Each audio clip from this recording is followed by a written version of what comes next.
one and all, and welcome to another episode of Between Sisters. I am Kaya, your host, and we are here today with my ride or dies, my sisters, my ace booms, my peeps. And first we got Shauna Dawn. Next in we got Cho Lovey. Then we got Evie.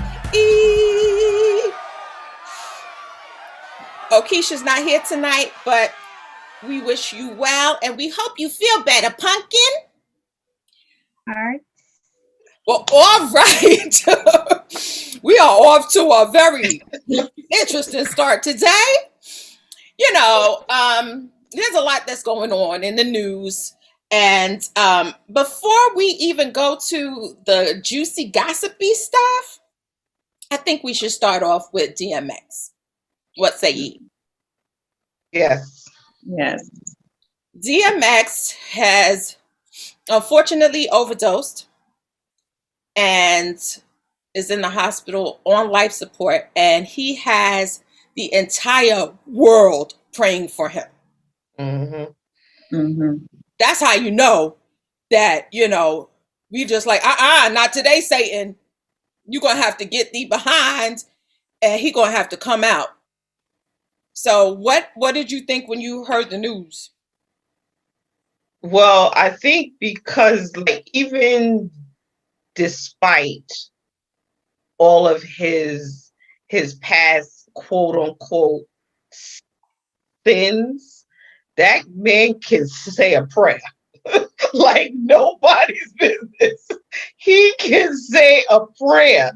So I feel like whatever it ends up being, you know, I believe God's will be done. I just don't think we can handle another thing right now. It's like, come on, X, we need you to get better. It's a lot. For me, it just shows like, you know, even though God's will is going to be done, it just shows how even though you could be prayed up and everything, you could be still facing your demons. Like, it just shows that you're still human at the end of the day. Like, you could be all gung ho, prayer, everything, but it's just like when you're dealing with something, you're really dealing with it. And it just shows like, what can I say? Like, man, you just got to pray it through. Like, it's just so hard. Like, you're dealing with the flesh and you're dealing with the spirit at the same time. So it's just like, which one is going to win, which one is going to come forward, which one's going to prosper and stuff like that. But I think as long as I know he knows who his savior is. So it's just like at the end of the day, I think he's still going to say, well done with all this stuff that he's done in his life, his how many years that he's been in the game. You know, people are still looking up to him, and he's still an inspiration. He's still an inspiration, regardless that, you know, he has his moments of where he's being convicted and failing within himself, if that makes sense. Yeah, I hear you. You know, so it's just unfortunate because like we look up to these people, but people are really dealing with real life situations. Like, addiction is not an easy thing. Right. Yeah. Like, yeah. I was watching, like, not even taken away from him, but I was watching Demi Lovato's because she deals with addiction as well. And in 2019, right after the concert I saw, she almost died. She had 3 strokes and 1 heart attack, or 2 strokes and 1 heart attack. And she's my age, off of addiction. So like it really is something that people are dealing with. Addiction is real, regardless if it's, you know, drugs, sex, gambling and everything, liquor. It's really real. Like it's unfortunate though. It's really unfortunate. And I think sometimes we forget because they are singers and rappers and sports stars, they're people first. And I think sometimes we take that away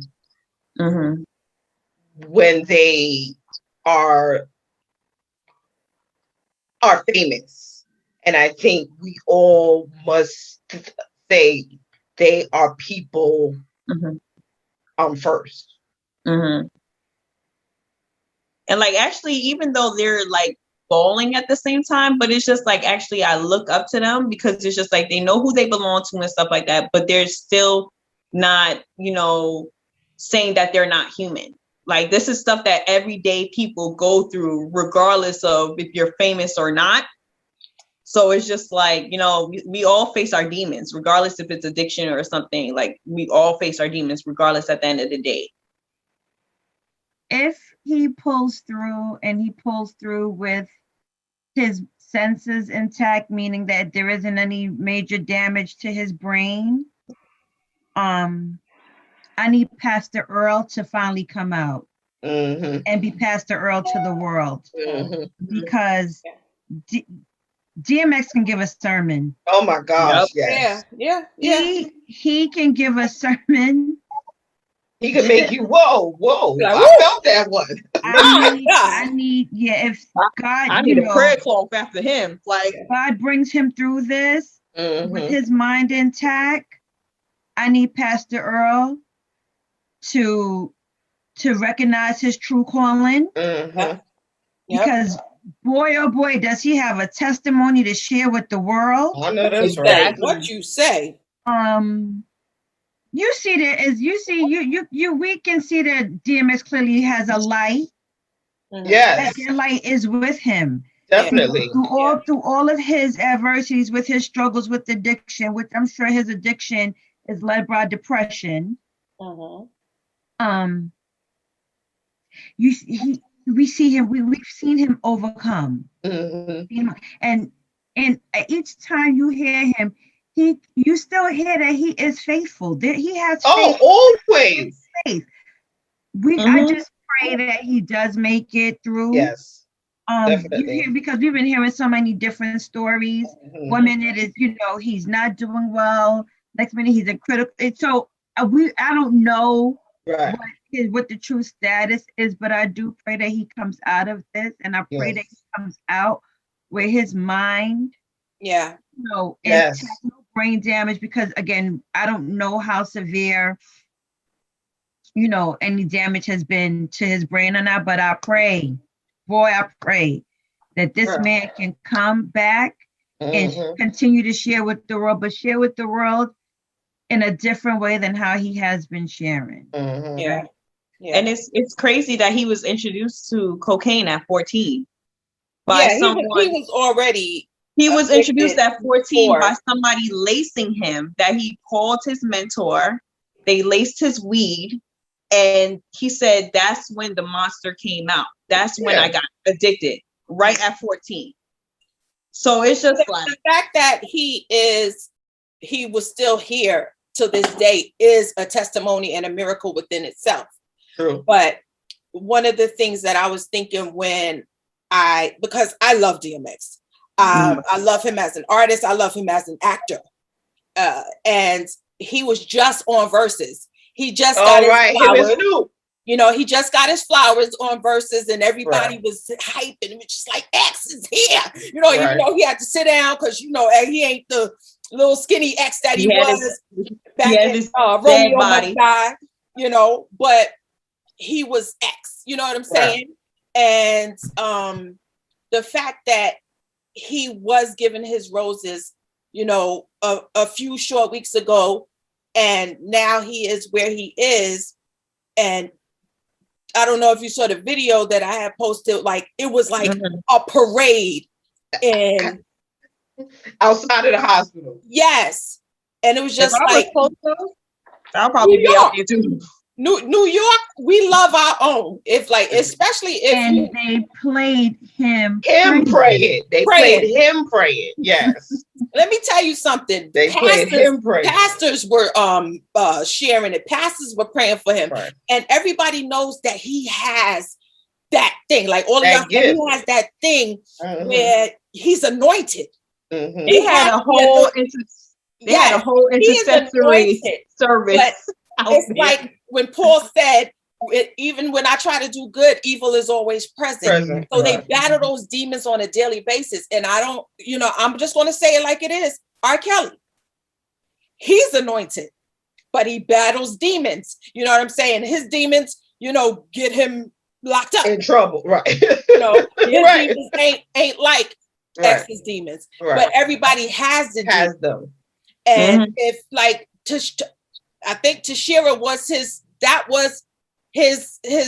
blessing. That was his favor. Mm-hmm. There's this movie that's coming out. I think it came out already. It's called The Unholy. And the quote, when I saw the caption of the movie, it says, every time God builds a church, Satan builds a chapel next door. My God. When I saw it, I was like, Jesus. I was just like, wow. That was a word. Who came up with that? I was just like, wow. Like, it was like late at night and I'm on Facebook and I was just like, that is so true. Like, oh, that hit me like at 12 o'clock. And I was like, oh, that is so true. Like, They didn't say, excuse me, what he overdosed on. Right. But fentanyl has been at the forefront of the news with almost every overdose lately. Right. And has it been confirmed that it was an overdose? That's what everybody's saying. That's what the news reports are saying. All of the news reports that have come out. I read a statement from the family. It said that he collapsed in the home. So was it drugs? Or, I don't know. We don't know. We don't know. We don't know. We don't know. But the fact that he's on life support and, his lawyer releases a statement that's totally not true. And then had to, because walk it back. We were somewhere and I was like, he's off. Yeah. And we were like, thank God. We were out. And it was like, thank God. It was like, it was a family member. Right. I wouldn't be surprised if it was an overdose, but I wouldn't. We don't know. We don't know. We don't know until we know. He is a Black man at a certain age. He gained a lot of weight. Right. Yes. That too. Unfortunately, this is not something that we would ever want to see for any of, for anybody actually. Right. But, just knowing that X is X, you know what I'm saying? He gets you hype. Yeah. Every time I hear him, I feel like barking. Like we have all been in the gym and X gonna give it to you, get you. No, up in here. Get you hype. Wait, we have all been at work and started. Y'all gonna especially with this job. That was my COVID anthem. For the first 5 months of COVID, I listened to Party Up every day. That was my COVID anthem. The best one is during Christmas time when he's at the radio station and he's banging on the desk. Oh, Rudolph the Red-Nosed Yo, it can be hyped every Christmas time. It's Christmas when that plays. When that plays. Prayers. Yes. We need you to pull through. And operate in the calling that you're supposed to be operating in. If you or someone you know is suffering with abuse, please don't suffer alone. Call the National Helpline